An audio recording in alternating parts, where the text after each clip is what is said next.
How do you, as an executive leader at Boston University, address the question of diversity? Well, there are a lot of different ways to frame the question around diversity. You look at the size of our community. We have about 33,000 students from all across the globe. Students, faculty, and staff from all across the globe. So we are, just on first principles, composed of people from widely divergent areas and cultures and languages, and we come together around the interest in learning, in research and scholarship, and undergraduate education and graduate education. Those are the things that bring us together.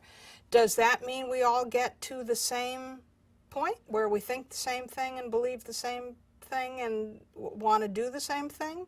I think not. I think we've got to be careful about how we define what our goal is.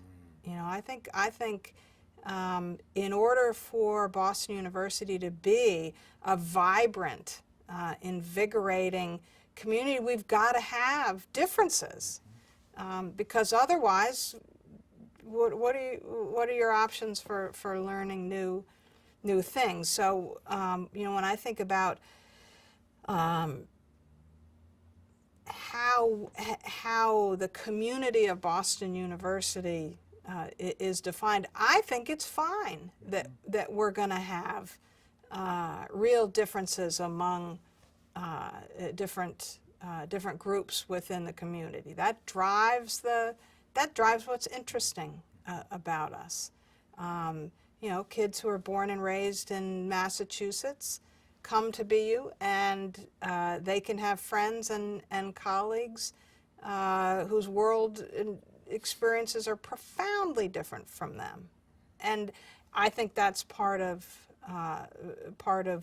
what makes a large research university community so interesting.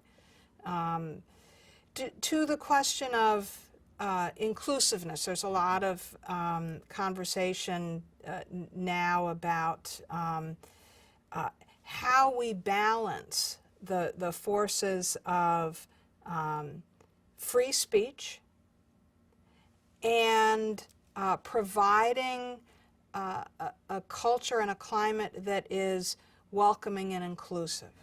Because sometimes the ideas that come as part of free speech, the ideas and the positions and the sense of history, interpretation of history, can be very aggressive.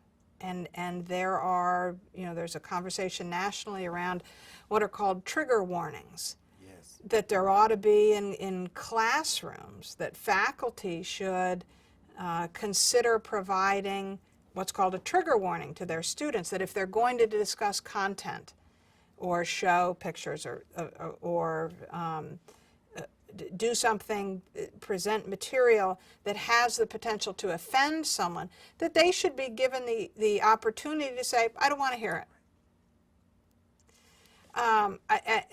Ultimately, that's a decision that has to be made by our faculty. But my opinion, as a faculty member, is that defeats the whole purpose of coming to college.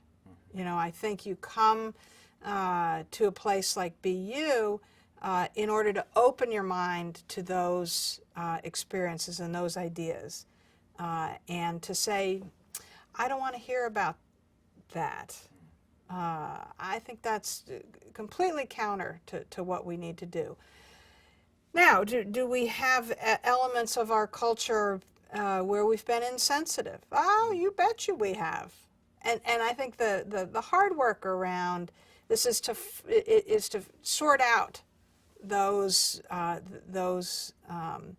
situations where faculty and students alike should be open to challenging and offensive ideas, because they're ideas, and we have to learn to cope with them. And find the right balance between creating an environment that supports people in that work without compromising the access to free and open access to ideas, no matter how repugnant they might be to you or me. So this is part of democratic conversations, which we're saying happen at intersections where worlds collide. Yeah.